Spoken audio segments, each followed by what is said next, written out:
autotund. See on saade sulle, kui sul pole päris ükskõik, millise autoga sa sõidad. Cupra garaaž on avatud. Tule ja koge teistmoodi tunnet teistmoodi autosalongis. Oled oodatud, isegi kui sa ei sõida veel Cupraga. Meie hubane atmosfäär, stiilne interiöör ja meeleolukas muusika on kõigi jaoks. Sõida läbi Cupra garaaž, Sõpruse puiestee 170 Tallinnas.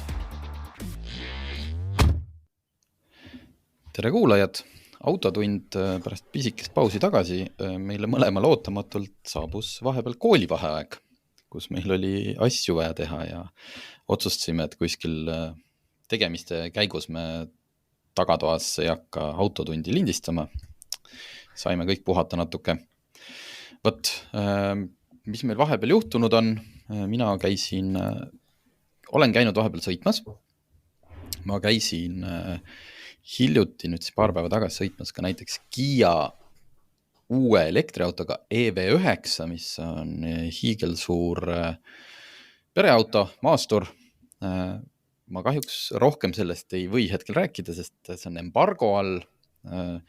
Nii palju võin öelda, et kuna selles mõttes see info on avalik, see auto on juba Kia lehel müügis, tehnilised andmed on olemas, et aku on 100 kilovatt-tundi, autos on 6 või 7 istekohta, kuidas ise konfigureerid oma auto, üle 5 meetri pikk ja hinnaks põhimõtteliselt üks hind ongi Eestis hetkel ainult, see on 90 000 eurot ja selle eest on põhimõtteliselt peaaegu kõik seal peal olemas.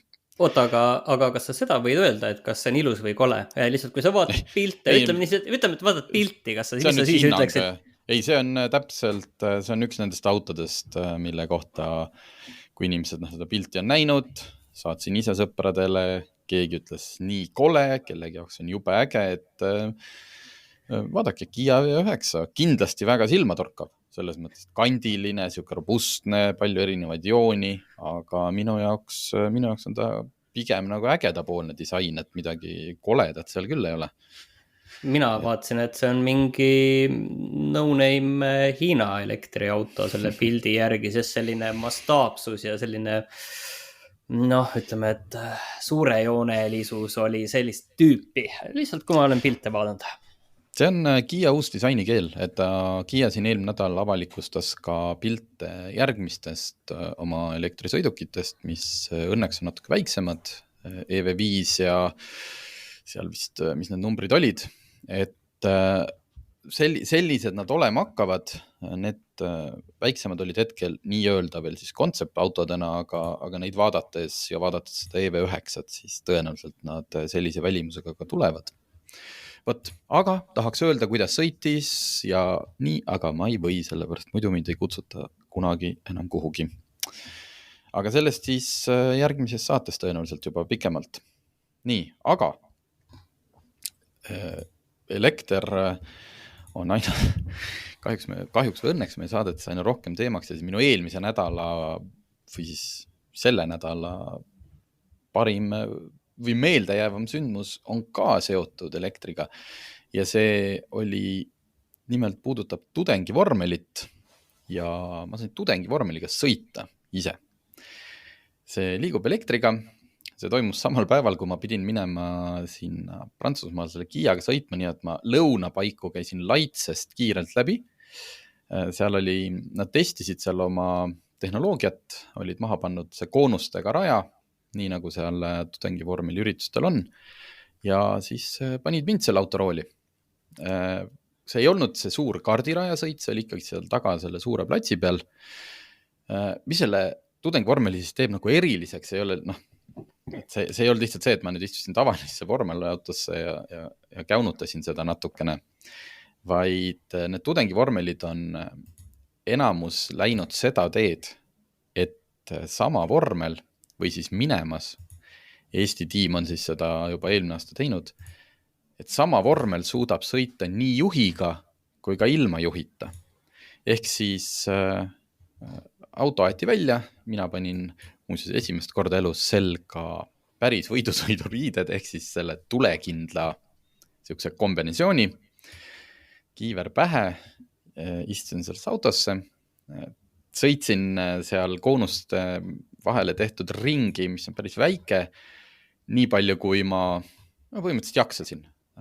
Et mulle ei öeldud nagu otseselt, et tee nüüd 3 ringi, aga ära rohkem küll tee, sest et meil saab muidu aku tühjaks, et selles mõttes oli tore. Mulle ei pandud nagu otseselt mingid piiranguid ette. Et ka selles osas, et kui kiiresti ma selle läbida võin või kui, sõida nagu sõidad, et kui hakkama ei saa, et kõige hullem, mis seal juhtub, on see, et tudengid või nad peavad seal neid koonuseid natuke tagasi panema. Ja siis pärast, kui mina olin oma sõidu ära teinud, tõsteti korraks üles, muudeti seal roolisüsteemi, põhimõtteliselt ühendati teistmoodi, et mitte enam siis rooli keeranud, vaid seal see hüdraulikasüsteem hakkas rooli keerama ja siis läks sõiduk ise rajale.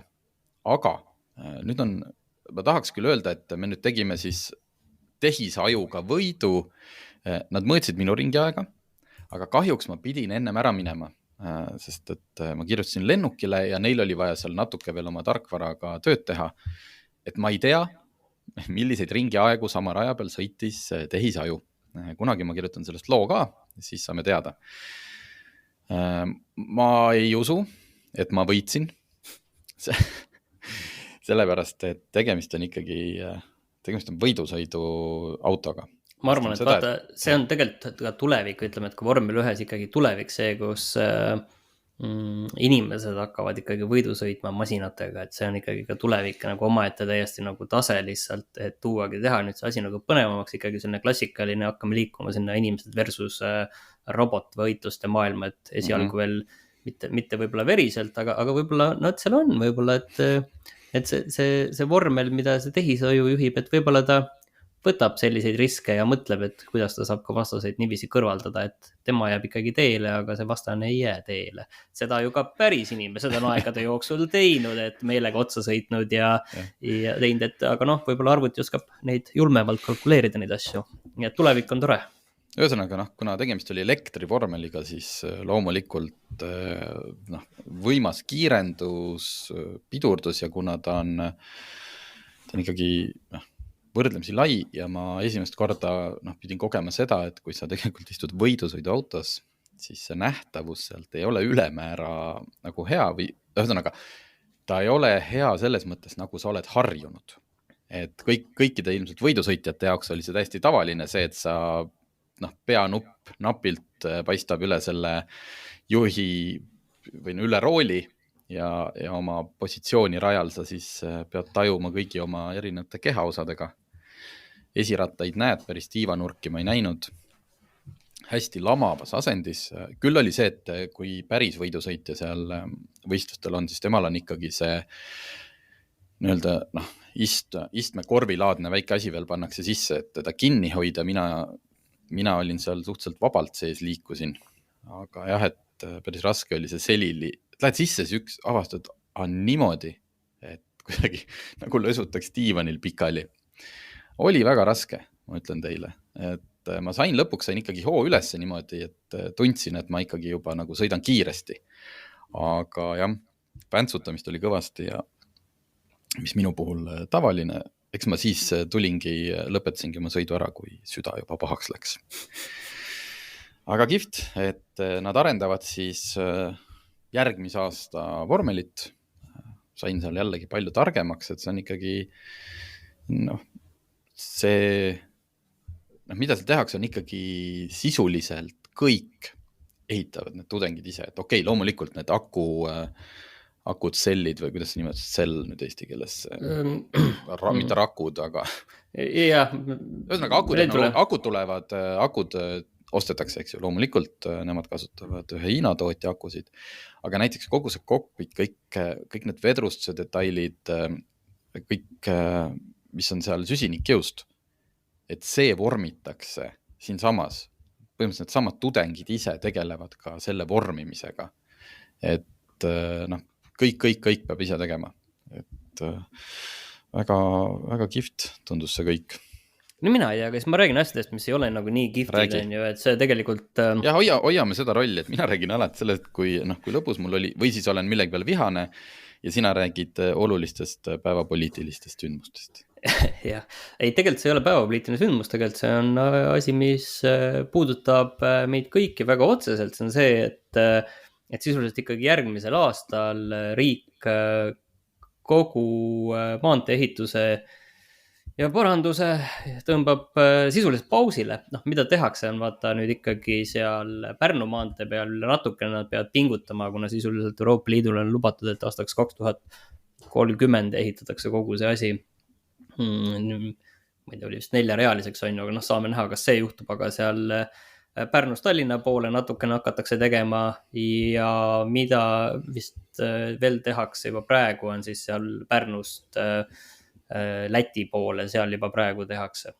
Aga mida ei tehta ja ausalt, mina olen ära unustanud, et see asi üldse nagu plaanis on see suhteliselt kurikuulus ristmik, mis siis on Harkus, seal, kus on see ilmajaam, ma arvan, kõik teavad võib-olla seda kohta kõige paremini selle järgi, see ristmik, mis on Tallinnast välja sõites pärast ilmajaama, kus ühelt poolt läheb see Tavasalu laagritee ja teiselt poolt on siis see Tallinnast Keilasse maantee. Ja sinna pidi tulema suur mitmetasandiline ristmik mahasõitudega, sealt eraldi vaata lähevad veel teed, tegelikult üks tee läheb veel sinna Alliku poole ja sinna. Et tegelikult see on selline suur ristmik, seal kunagi oli 70 ala, nüüd on vist pikalt seal 50 ala ja sinna pidi tulema, tegelikult järgmine aasta pidi seal ehitama hakata seda suurt ristmikut ja see pidi tegelikult 2025 millalgi nagu enam-vähem nagu valmis saama.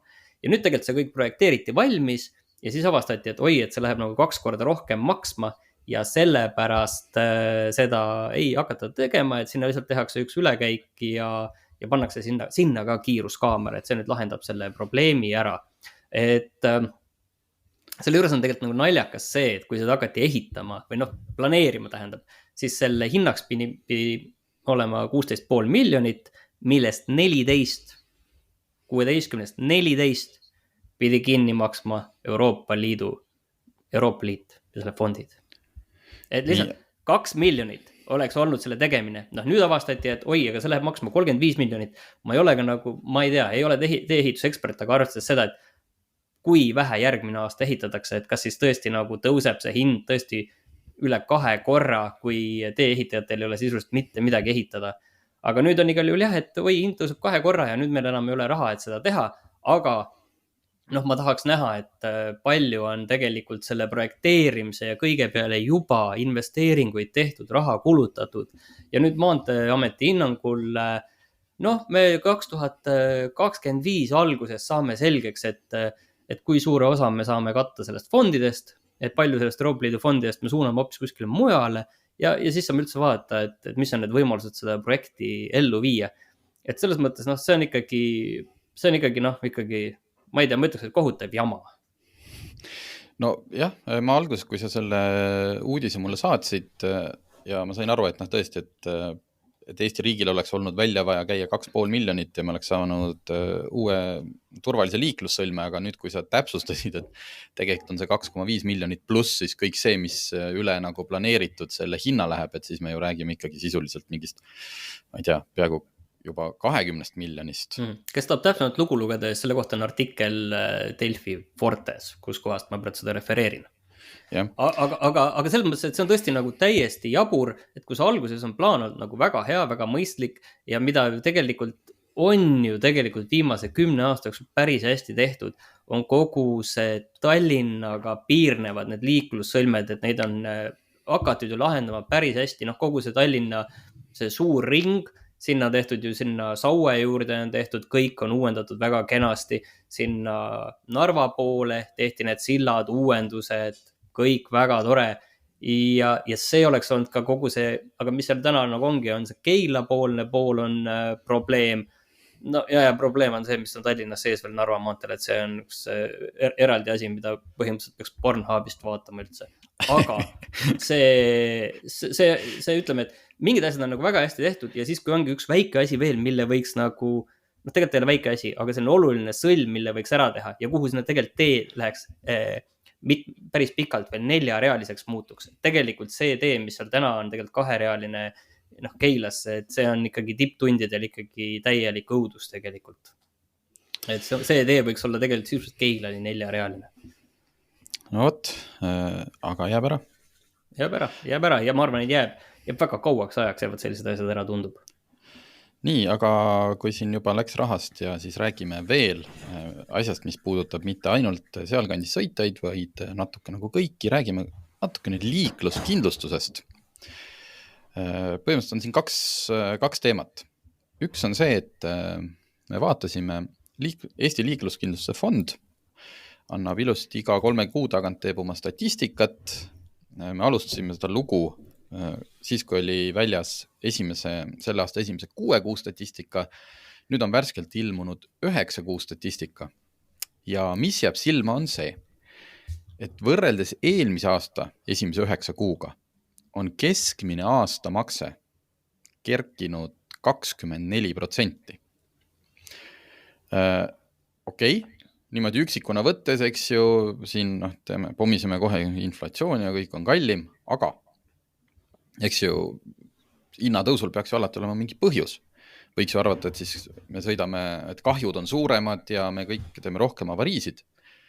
Aga kindlustusjuhtumite arv samal perioodil on 2% vähenenud. Ja keskmine kahju on tõusnud kõigest 3%. Ehk siis hind on tõusnud 24%, kahju 3%. Ja arv 2%. Nüüd tegelikult on oluline veel vaadata, mis toimus eelmine aasta. Et eelmine aasta tegelikult tõusis samuti keskmine aastamakse 20%.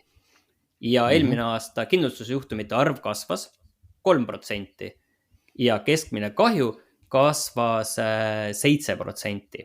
Siit tulevad natukene suuremad numbrid, aga ikkagi mul on tunne, et see nagu seda 20% ära ei kata. Me võime muidugi küsida, et vaadata seda asja nagu teist poolt, et mida me siin ei näe. Me näeme siin lihtsalt kindlustusmakseid, palju kogutakse raha, palju on kindlustusjuhtumeid, palju on neid, mitmetel juhtudel on vaja neid välja maksta ja kui palju raha on vaja välja maksta. Mida me siin muidugi nagu ei näe siit, on palju on tõusnud nii-öelda nende fondide nii-öelda haldustasud. Ehk selle all ma mõtlen seda, et näiteks tööjõutasud on ju, et sellised pooled, et seda me siin ei näe, aga sina suhtlesid ka liikluskindlustusfondiga, et mis sealt selle kohta öeldi? Ja, küsisime siis järgi, et miks siis hinnatõus, sest et ega see, et remonditöökodade töötund ja varuosade hind, et see ei ole nüüd ju mingi selle aasta teema, et see on ju tegelikult ammu juba kerkinud, et pigem ma arvan, see hetkel on juba stabiliseerunud. No ongi stabiliseerunud, kui keskmine kahju on tõusnud ainult 3%, siis järelikult ongi stabiliseerunud. Ega see õnnetuste iseloom ilmselt on ju keskmiselt Eesti peale suhteliselt sama. Tegelikult see näitabki ju seda, et palju on varuosad ja töötunnid selle aja jooksul tõusnud. Liikluskindlustuse fond ütles, et jah, nii on. Ja et üks põhjus on see, et igasugused hinnamuutused, et need käivad, et seal on teatud inerts, et praegult, eks ju, on kindlasti neid praegust kehtivad lepingud ja asjad on sõlmitud juba, ütleme, mõnda aega tagasi, et seal on see inerts on sees, et kui on hakanud, eks ju, kahjud seltsidel nii-öelda langema, et siis see hinnatõus hakkab, ütleme, konkurents hakkab toimuma siis natukese aja pärast. Et meil on turul hetkel 10 pakkujat, vist peagi liitub või juba liitus veel üks, et konkurentsi LKF-i sõnul on. Ja ühtlasi toodi välja selline number, et aasta 2011 kuni 2022 teenis kindlustusturg kogu perioodi kohta kasumit, ütleme siis, ainult 487 000 ehk 500 000 sisuliselt 10-11 aasta peale. Ja 10-11 ettevõtte kohta siis, sa mõtled ka veel? Ja, see on kokku, jah. Ehk et see liikluskindlustus oli aastaid nende tabelite järgi, mida mul näidati selles mõttes teenis miinust. Et ilmselt siis praegult on see koht, kus seda miinust on võimalik natuke vähendada, et lõpuni ma ei saa selle vastu olla, eks ju, et äriühingud kasumit teenivad lihtsalt, et nüüd jääb üle oodata, et kas siis nüüd need hinnad hakkavad langema, sest et ma nägin Facebookis üks sõber kurtis, et temal on 91.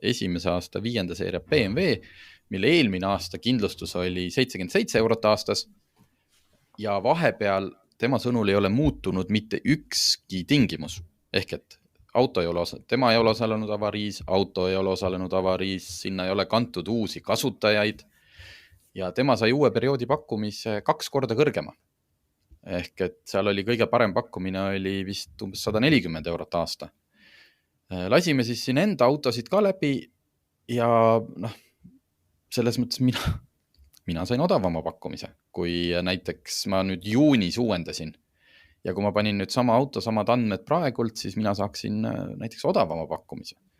Et kui ma LKF-iga käisin kohtumas, siis ma üritasin natuke ikkagi veel selgemaks saada seda ka, et kuidas see hind siis kujuneb. Seal üks LKF-i juhatuse liikmetest pani enda auto ka meie koosoleku ajal sisse. Tal on BMW ja ütles, et vaata aga, mul on ka siin tõusnud. Et et kas siis asi on nüüd margis. Ehk siis kindlustusseltsidel on väga keerulised algoritmid. Igaüks on enda oma kokku kirjutanud nii nagu ta ise, et milline osakaal on, eks ju, inimese, ma ei tea, vanusel, elukohal, tema ajalool, sellel autol. No iga selts hindab ka ilmselt mingeid riske erinevalt. Just. Aga mis ma sain teada, et ühesõnaga on andmebaas, kus on põhimõtteliselt liikluskindlustuse juhtumid sees. Mitte isiksustatud, ehk et kui mina teen avarii, siis seal ei ole kirjas, et Tarmo Tähepõllul oli seal avarii, vaid seal on kirjas, et selle aasta Alfa Romeo osales kindlustusjuhtumis ja kahju oli nii suur. Ma sain aru, ühesõnaga, ma ei tea, kas seal kahju suurus on kirjas, aga et selline ligipääs on nagu kõigil. Ja võib-olla siis ongi, et kui viimase aasta jooksul on nagu põhjusel või teisel tohutult BMW-sid osalenud õnnetustes, et siis see mõjutab, sellele on ligipääs kõikidel seltsidel.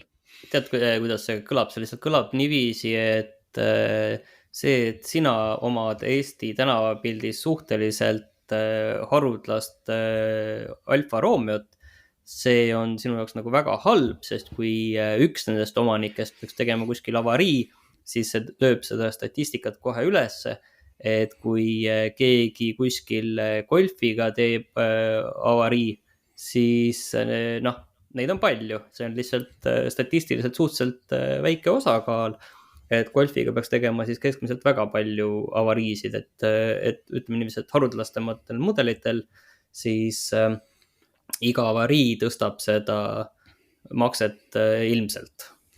Nii et jah, et ühesõnaga selle, mis puudutas siis seda liikluskindlustuse hinda, et me nagu vaadates seda nende enda jagatud tabelit ja siis selle Facebookist leitud juhtumi peale arvasime, nüüd ongi tõesti kõigil hind tõusnud, aga tuleb välja, et see on ikkagi jälle needsamad tarbija poolt vaadates siis veidrad algoritmid, et päris tihti on see, et kui sa paned nendesse agregaatoritesse oma autonumbrid ja tahad pakkumist võtta, ükskõik kas on see LKF-i lehel või easy.ee lehel, et mõnikord on see, et pakkumist on enam-vähem sarnased ja siis näiteks üks on sees selline, mis on täiesti jabur, nagu sulle põhimõtteliselt öeldakse, et palun ära meie juures kindlusta.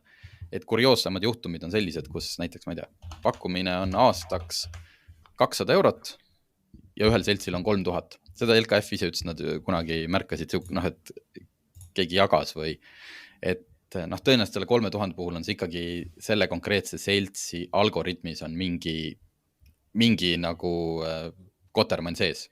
Et... Oi, Jeesus, ma panin praegu enda autonumbri siia LKF-i kindlustuse võrdlusesse ja ütleme, et 1 kuu pakkumine ei, võta aasta, see 1 kuu oma... Ja ma tean, aastad tulevad juba normaalselt, aga 1 kuu on ikkagi nagu väga, väga karm, aga seal vist mõeldaksegi seda, et äkki sa võtadki nagu 1 kuuks selle vist või et... Ja, ma ei tea, kuigi mina kindlustasin seda Opelit, mis ma Ukrainasse viisin, seda ma lõpus kindlustasin 1 kuu kaupa, ma tean, et see on kõige kallim viis tõenäoliselt, aga lihtsalt mul oli see, et nagu iga kuu oli see kohe minu käest ära minemas. Ma oleks võinud teha aastase ja siis hakata kuskilt tagasi küsima, aga hinnavahed on ühesõnaga 3-kordsed siin tegelikult, et selles mõttes aastamakse vahe on 3-kordne, et siin 66 €, mis on natukene odavam kui see, mis mul praegu on, kuni 206 €, aga silmajärgi selline keskmine mediaan on ilmselt kuskil 100 €, mis on kallim, kui mul praegu on, või noh, jah, kallim ikkagi natuke. Vot, selline siis, et eks te vaadake ise oma pakkumusi, ma ei oskagi siin nagu sellist, ma küsisin muuseas seda ka, et täpselt sellisel juhul, et kui selle inimese näitel, kes sai 2 korda suurema pakkumise kõikidelt seltsidelt, et kas on nagu mingi variant, et ma siis helistangi oma seltsile, ütlen, et kuulge, et äkki teeks mingi mulle special price for you, my friend. Olen teinud seda selles mõttes, et see töötab väga hästi Kasko puhul, et Kasko puhul on ikkagi see, et tere, et soovin nüüd teiega nüüd küll kahjuks selle lepingu lõpetada, et selle hinna maksmine mul käib üle jõu ja selle peale on ikka Kasko kuumaksed 10 € ikka selle peale küll vähendatud. Liikluskindluse puhul mulle vähemalt LKF-ist öeldi, et see nagu, seda pigem ei saa, sest see sama, siis sinu agent lööb selle numbri ikkagi sinna samadesse andmetesse sisse ja et ega ta seal ei saa ja see oleks tohutu töökoormus, et kui nad peaksid hakkama nüüd igale ühel tegema spetsiaalset pakkumist. Aga ühesõnaga, et seda teemat nagu kokku võtta, siis ühesõnaga arvestades seda, et eelmine aasta tõusis liikluskindlustuse hind 20%, see aasta 9 kuuga on tõusnud 24% ja kui see asi on siis ikkagi selline dünaamiline üles-alla amplituud, siis jääme ootama selle hinna langemist või vähemalt selle kasvu selget pidurdumist. Just, aga siia ilmselt peaks rääkima ka seda, et lisaks automaksul on veel üks eelnõu või siis seaduse muudatus sees. Jällegi, et see on alles arutelu ringil, aga puudutabki kohustuslikku liikluskindlustust. Ja paar asja rääkisime ka sellest LKF-ist, mis seal siis võiks tavatarbijat kõige rohkem puudutada, et seda seadust muudetakse nende sõnul peamiselt seetõttu, et Euroopa Liit on andnud direktiivi välja ja siis meie seadust viiakse sellega kooskõlla ja üks asi, ühesõnaga, hästi suurelt on seal sees kogu see nii-öelda elektriliste sõiduvahendite. Me võime siin rääkida kõigest, aga me teame, et räägitakse elektrilistest tõuksidest ja peamist renditõuksidest. Nende kindlustamine, et Euroopa Liidu direktiiv ütleb, et kõik ainult mootori jõul, ehk siis siia ei käi sisse need elektrirattad, mis annavad sulle väntamisel nagu natuke jõudu juurde, vaid need, mis liiguvad ainult mootori jõul, elektrimootori jõul. Kõik, mis sõidavad üle 25 kilomeetri tunnis, peaks olema kindlustatud ja kõik, mis sõidavad üle 14 kilomeetri ja kaaluvad üle 25 kilo. Et selle kohta LKF ütles, et see on nagu, et see on nüüd siin arutlesul, et see tundub natuke tehtamatu, sest et neid sõidukeid ei saa registreerida. Et sa ei saa Transpordiametis isegi, kui sa tahad oma tõuksi, mis võib-olla sõidab, ma ei tea, 70 kilomeetrit tunnis, et sa tahad olla selline aus kodanik, registreeridagi seda mootorsõidukina, sa ei saa, selline võimalus puudub. Ja nüüd see on küsimus, et kui need sõidukid ei ole registris, et kuidas siis, et politsei siis peab tänaval mingi noore või kasutaja kinni, võtab talt selle tõuksi näpust ära ja paneb kaalu peale. Et ahaa, teil on siin 25,1 kaalub, inimid teagi ju, palju tal see tõuks kaalub. Ühesõnaga, see on üks. Seal üks variant on tegelikult vist see, et kindlustada ikkagi ainult, teha selle kohustuslikuks ainult ettevõtete sõiduparkidele, ehk sisuliselt me räägime Boltist, Tuulest ja ma ei tea, kui neid teisi ka veel siin turul alles on, et nendel on see kohustuslik, aga eraisikul eratarbimises ei ole, et ma saan aru, et see on üks variant. Jah, see pidi Taanis olema kasutusel, et ühesõnaga, see on arutlusel, siis teine on see, et kindlustuse alla lähevad ka näiteks ATV-d ja lumesaanid, millel ei ole, ühesõnaga, mis ei ole registreeritud avalikel teedel sõitmiseks, aga et ka need tuleks ära kindlustada, näiteks siis kõik need metsas tehtavad lõbusõidud ATV-dega, mis praegult on täiesti võibki sõita, ta ei ole registreeritud maanteel sõiduks, aga et et ka nendele kindlustuskohustus. Ja mis tõenäoliselt puudutab siis või ütleme, kõige suurem muudatus, mis võib tulla, on see, et kui praegult sul lõpeb liikluskindlustusleping ära, ükskõik, kas sa siis teadlikult ei pikenda, sa unustad, siis tegelikult see sundkindlustus rakendub alles 12 kuu möödudes. Nii et sisuliselt on see sõiduk 12 kuud, kuni 12 kuud, siis see võib olla ka 2 nädalat, kuniks sa siis lähed ja teed kindlustuse. Ilma kindlustata. Aga ma saan aru, et vastutus selle eest lasub ikkagi sellel viimati kindlustanud seltsil. Ehk et kui sa teed selle autoga avarii, selts peab maksma kinni selle teisele osapoolele tekitatud kahju ja siis nõuab selle loomulikult sinult sisse. Et sa päris nii ei pääse, et sina kindlustust ei maksa, aga kaitse, selles mõttes sul on see on väga huvitav, selles mõttes, et kuigi nagu kindlustuse nagu leping saab läbi, siis see nõutakse sisse, et minu meelest seda asja hakati nüüd nagu lahendama natuke valest poolest, et võib-olla võiks sellelt kindlustusseltsilt, kellel see leping oli, võib-olla võiks temalt üldse ikkagi selle kohustuse maha võtta, sest see ei ole loogiline tegelikult, et nii, kui leping enam ei kehti, siis võtab riski täielikult enda peale see kindlustusselts, kellel see teine auto või sõiduk selles õnnestuses oli. Et see on osa riskist. Ei, no kujuta ette, siis ju mingid tüübid, et kui sa seda sisse ei nõua kellelt, et siis see teine pool hakkab sinult, ühesõnaga. Ei, õnnetuse põhjustajalt saab ju ikka sisse nõuda. Okay, lihtsalt siis ei maksa seda kinni see selts. Selles mõttes see selts, kes seda autot oli varem kindlustanud, et see, et üks inimene põhjustas avarii, see kuidagi ei välista seda, et sellelt inimeselt saaks seda raha sisse nõuda. Keegi peab see, et kellelgi tekib see haldus, keegi peab nagu selle inimesega kohtus käima, ta peab vahepeal selle kulu tegema. See teine selts ja igal juhul teine selts siis ikkagi, me jõuame ikkagi selleni, et miks nüüd siis kindlustusseltsid tahavad seda muutust, et kui sul kindlustusleping lõpeb, siis sul hakkab automaatselt esimesest päevast kehtima nii-öelda, et see eelmine leping jätkub. Et sul ei tekikski võimalus. Aga kallimalt. Vaat, ma läksingi selle jutuga, et kui praegult see sundkindlustus, sellel on seaduse poolt pandud vist mingi piir ette, et selts ei saa sulle sundkindlustust panna mingi või LKF paneb seda mingi tohutu kirvega, aga ta on ikkagi tõenäoliselt kallim kui see, mis sa ise võtaks. Praegu see eelnõu või selle idee järgi oleks siis niimoodi, et tegelikult kui sul hakkab leping lõppema, sa saad selle uue perioodi pakkumise tegelikult mitu nädalat juba varem. Nüüd on küsimus, kas sa avasid selle, kas sa vaatasid seda, kas tegid seda midagi? Võib-olla see läks sul kuskil eesti.ee aadressil, eks ju, et sa ei oleks seda kunagi näinud, aga tegelikult see pakkumine on olemas.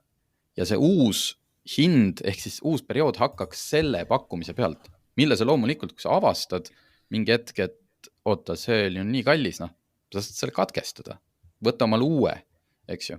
Et sa ei pea seda, seal on mingid perioodid, loomulikult sa päeva pealt ei pea, et sa pead ikkagi mingi kuu või mingi perioodi selle eest ära tasuma, aga just see, et ei teki seda mingit 12 kuust auku sinna vahele. Okei. Aga kui ma nüüd kogu seda asja nagu vaatan, selle uue seaduse pilti, siis on see, et mis siit nagu läbi kumab, on see, et päris mitu uut kindlustust tuleb ja sundkindlustus muutub parasemaks ja siis ilmselt ka nagu kallimaks ikkagi, siis siit kõlab nagu läbi see sama mure, millega me tegelikult selle kindlustuse esimeses pooles alustasime, et 10 aastaga on seltsid teeninud kasumit 500 000, et tegelikult äkki oleks vaja siin nagu uusi tuluallikaid selles raames ja nüüd on ikkagi väga tore, kui me ikkagi teeme neid asju siia juurde. Et selles mõttes kokkuvõttes, et ega liikluskindlustusfond Eestis on ju seadusi ei tee, aga siin nagu ikkagi ütleme niiviisi, et riigil on mille üle mõelda, mina ütleks niiviisi. Ja ma küsisin arvamust siis ka autoomanike liidult, mis pandi kokku, eks ju, küll automaksu valguses, aga tookord, kui Simmo Saar meil stuudios käis, ta ütles, et näiteks ka liikluskindlustus on üks teema, millega nad esimese hooga kohe tegelema hakkavad. ja nende vastus oli lühivastus praegult, et nad seda eelnõuga alles tutvuvad. Aga on see sama, et kui nüüd tegelikult tekibki see, et esimesest kuupäevast kohe see, ehk siis automaatkindlustus jätkub, mis tähendab seda, et kindlustusfirmadel tekib nagu nii-öelda tagatum turg, kasutavad nad sellist sõna, ehk siis sisuliselt on sulle garanteeritud nagu järgmise perioodi kindlustus juba ka. Ja on garanteeritud mingitel hetkedel automaatselt kõrgem marginaal. Just, et siis peaks olema see hind olema õiglasem ja alluma konkurentsiseaduse reeglitele. Ehk siis seega tuleb uues olukorras, ma nüüd tsiteerin, seega tuleb uues olukorras vaadata üle tänased pehmelt öeldes ülepaisutatud sundkindlustuse tariifid ja muuta süsteem tarbija jaoks õiglaseks. Et nüüd on, me räägime siin tegelikult erinevatest terminitest, sundkindlustus on see, mis sulle mitte ei pane selts, vaid see tuleb LKF-i kaudu, see aasta pärast.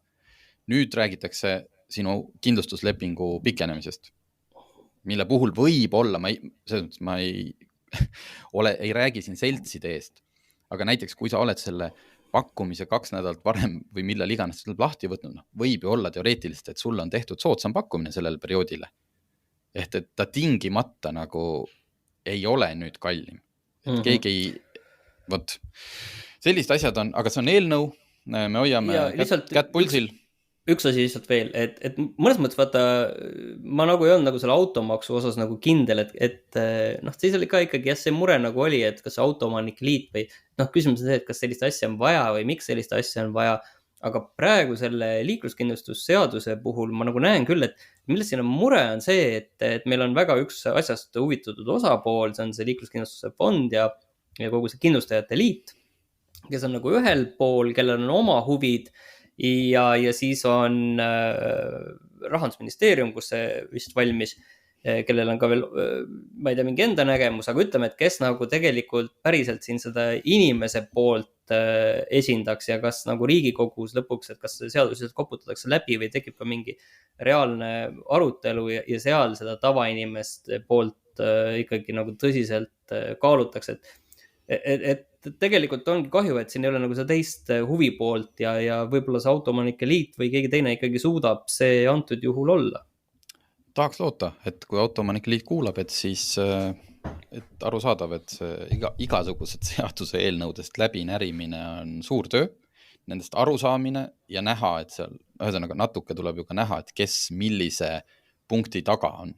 Jah, et seda ei lobistataks kuskile ühte poolde kaldu ära. Hästi, ma üldse ei väida praegult, eks ju, et ma ei tea, Bolt või Tuul kuskil lobistab, aga näiteks, et kui kindlasti ei tule seda, et korporatiivkasutus olevad tõuksid ei peagi kuidagi registreerima ja kindlustama, et kas siis ja see kuidagi surutakse jälle tarbija kaela, et kas see on õiglane või ei ole, et seal neid huvilisi on päris palju. Nüüd tuleks lihtsalt, et oleks kuskil mingi kuidas ma ütlen, sõltumatu, aga ilma ärihuvideta osapool suudaks ka sellest seadusest läbi närida ja vaadata, et see tuleks võimalikult õiglane. Nii, teeme siia lõppu natukene autojuttu veel. Mul on see kirjas, et eile või siis ühesõnaga 2. novembril, millal iganes te kuulate, avalikustati uus Škoda Superb. Kes tihedamini autouudiseid jälgib, siis tegelikult mõned nädalad tagasi avalikustati ka täiesti uus Škoda Kodiaq ja Superb on lihtsalt Kodiaqi põhimõtteliselt andmed, kogu see tehnoloogia, uus ekraan, kogu see uus interjöörisüsteem, kus sul seal need 3 suurt nuppu, mis on sellised kliimaseadme nupud, et need on omakorda väiksed ekraanid, mille keskel sa saad ühesõnaga funktsiooni valida, et sa ei pea seal keskel midagi väga näpuga ajama, vaid lihtsalt erinevad funktsioonid. Pistik hübriid tuleb kuni 100 kilomeetrise sõiduulatuse, elektrilise sõiduulatusega ja mis mul alati, ma isegi ei tea, miks mulle, see lihtsalt võib-olla mul natuke vanem inimene juba valikusse jäävad alles ka diiselmootorid. Et see on kuidagi tänapäeva maailmas selline asi, mida tuleks ära märkida, sest et me oleme viimasel ajal kuidagi natukene diiselmootorid armastama hakanud just selle pärast, et nad kui sa neid õigesti kasutad, siis on nad jube ökonoomsed, et kuniks me kõik ei saa veel puhta rohelise elektriga sõita, põhjuseks enamalt lihtsalt sellepärast, et elektriautod on nii kallid, siis on hea, kui nagu inimestel jääb ka alternatiiv ja kui me räägime CO2-st, mis on üks suur probleem, siis diiselmootoritel on see palju väiksem kui paljudel bensiinimootoriga autodel.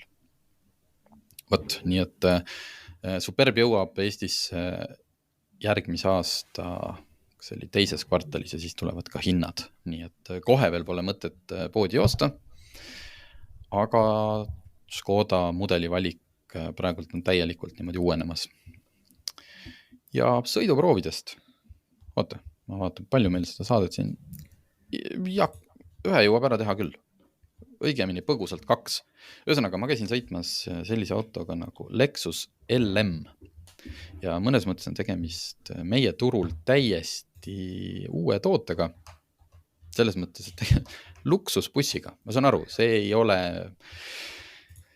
ole kõikidele meie kuulajatele kindlasti suunatud sõiduk. Ma võtsin pildid lahti, vaatan. Esiteks juba sellepärast, et selle bussi hind, seda ongi 2 versiooni, et nagu Lexusega on, et suhteliselt lihtne on valida. 2 versiooni, algab 122 000 eurost ja teine versioon on vist oli kas 146 000 eurot. Bussi välimus, trükige sisse.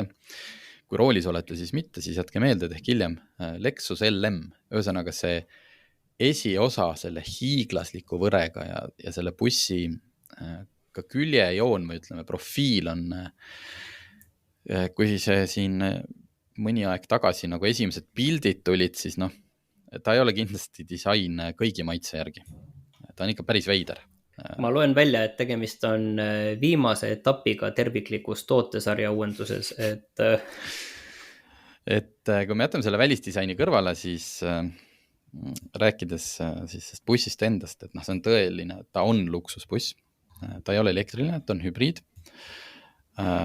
Seal proovisõidul, see toimus Poolas, sõitsime muidugi peamiselt sellega, mis on 4-kohaline, ehk siis juht, tema kõrval on iste ja taga on siis sisuliselt luksus lounge, kus on 2 hiigel suurt sellist tugitooli.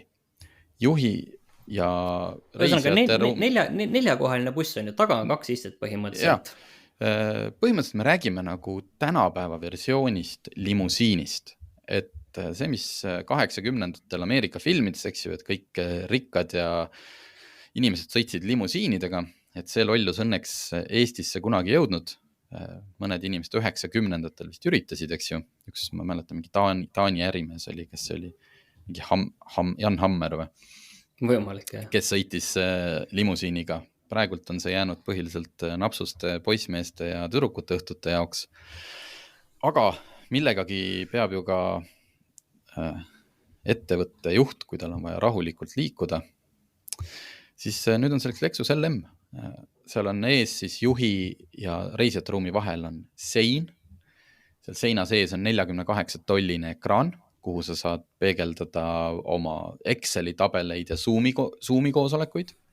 Selle kohta ma pean kohe ütlema, et mis seal proovisõidul jäi segaseks, et nagu mugavalt ma ei leidnud, mulle väideti, et see on võimalik, see on kuidagi pressimaterjalides, aga kuidas ma näiteks, sest mina ei ole selline Exceli ja Zoomi koosoleku inimene, et kui mina sellise luksusbussiga peaks kuskilt punktist A punktist B, mingi transfer, lennujaama, pikk tee, ma tahaks võib-olla korraks aja maha võtta ja vaadata midagi Netflixist.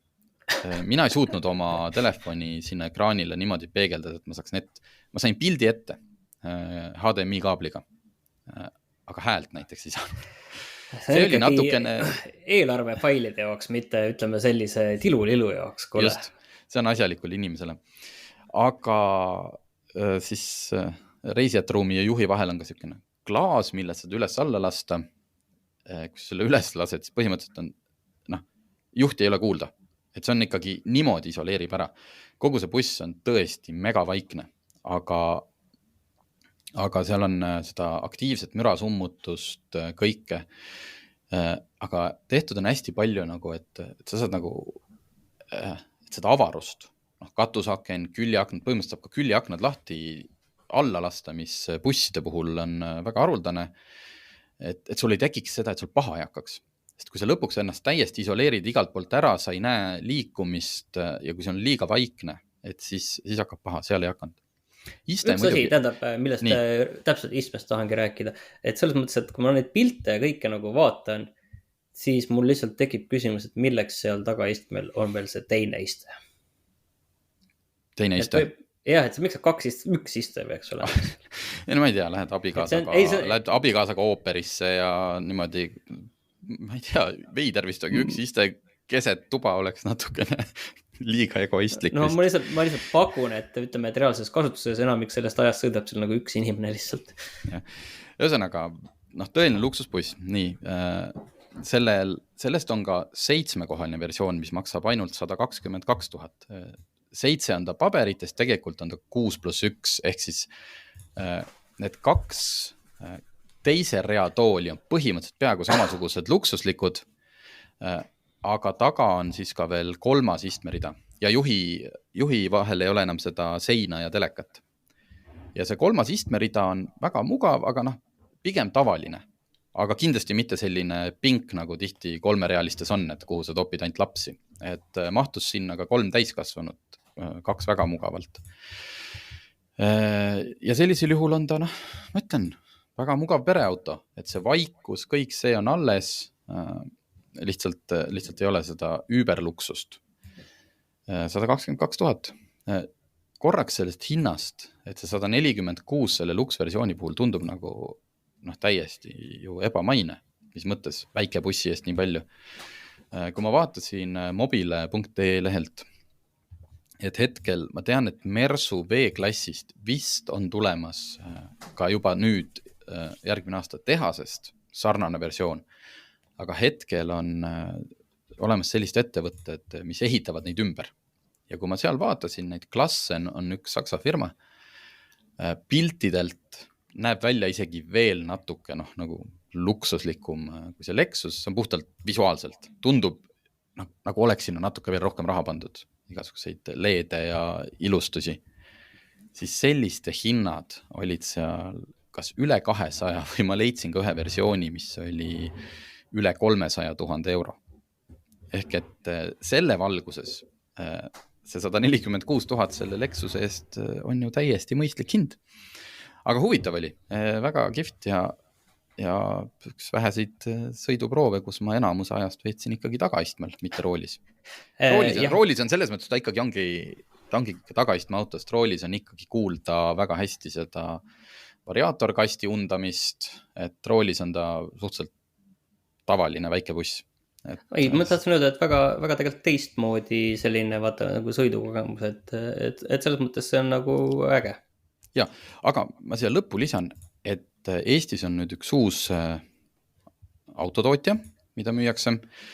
Põhimõtteliselt siis palju kardetud, oodatud Hiina on jõudnud kohale siukse autoga nagu Maxus. Nende koduleht on ka juba täiesti olemas, Maxus.ee, United Motors esindab neid. Näha on, et seal on valik on suur. Mitmed autod on ka juba kohal, on olemas hinnakirjad.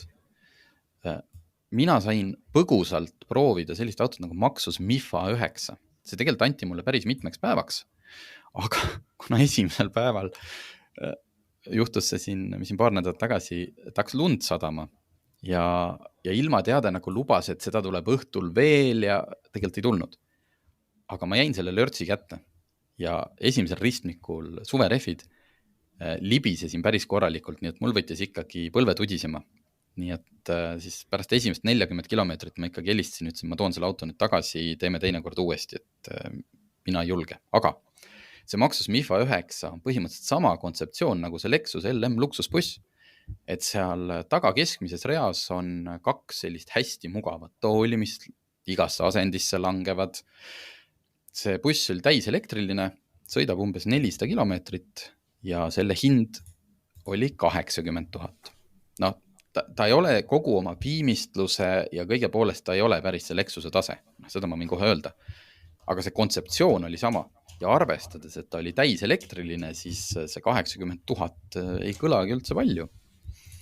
Et ma nüüd ootan, millal ma saan seda uuesti ja pikemalt proovida, aga siia lõppu sobis hästi, et me saame varsti teada vastuse küsimustele, mida ma olen pidanud mitmes erinevas väljaandmes käima kommenteerimas, et kas need Hiina autod nüüd tulevad ja tapavad kogu Euroopa autotööstus ära. See hirm on nagu, või ütleme, et see arvamus on tegelikult sellel aastal ikkagi väga-väga palju kasvanud ja tegelikult müüginumbrid ka tegelikult toetavad seda, et minu meelest, kui ma nüüd ei eksi, siis see aasta on nagu esimene aasta, kus Hiina autosid nagu Euroopas nagu päriselt müüakse nagu mingi arvestatav kogus, mis muidu varem on olnud tegelikult ju üle Euroopa suhteliselt marginaalne see kõik. Ja, sest teistes riikides on ju veel neid marke rohkem Euroopas müügis, siin Büüd ehk Build Your Dreams ja sellised. Kui ma nüüd seda maksuse hinnakirja vaatasin, võtsin sealt see maksus EUNIC 6, selline suurem linnamaastur, sõiduulatus 350 kuni 450 kilomeetrit. Et mahukas, ma ei oskagi öelda, et ma võrdleks teda siis näiteks, ta umbes langeb mahutavuse poolest selline Ioniq 5 või Volkswagen ID4, võib-olla natuke suurem, sõiduulatuse poolest sama. Ja selle hind kodulehel oli ikkagi üle 50 000 euro. Kas oli äkki 54 000? Et selle Hiina autode põhiline argument on see, et tulevad hästi odavalt ja tänu sellele või selle tõttu siis Euroopa autotootjad peavad pillid kotti panema. Aga kui ma vaatan, 54 000 selles hinnaklassis on mul seal väga palju valida, ja peab ikkagi julgust olema, et sa siis lähed ja valid selle rahast siis selle Hiina auto, mis võib-olla on ruumi poolest võib-olla natuke suurem, kõik on natukene vähemalt paberil rohkem, aga me ei räägi odavast Hiina autost praegult. Et neid ma ikkagi jätkuvalt veel ootan, et kus nad on siis? Ja, et Dacia on kindlasti seal kõrval, hiinlaste kõrval ikkagi väga-väga odav. No ei ole tegelikult ühtegi odavat praegu müügis Dacia, see on selline väike linnavõrr, et sellest Dacia Springist. No ja, elektriliselt, okei, jah. Lihtsalt Citroen tõi just välja elektrilised C3, selles mõttes tõi välja nagu avalikustas, et mitte veel Eestisse, kus siis räägitakse alla 30 000 hinnast ja aastal 2025 ka C3, mis peaks jääma kuskile 20 000 tuuri. Ka Volkswagen on sellist autost rääkinud.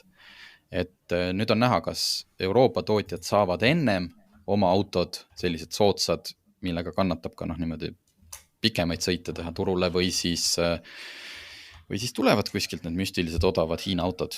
Hetkel neid veel pole. Võt nii. Selline sai tänane saade, et kuuleme siis järgmine nädal jälle. Cupra garaaž on avatud. Tule ja koge teistmoodi tunnet teistmoodi autosalongis. Oled oodatud, isegi kui sa ei sõida veel Cupraga.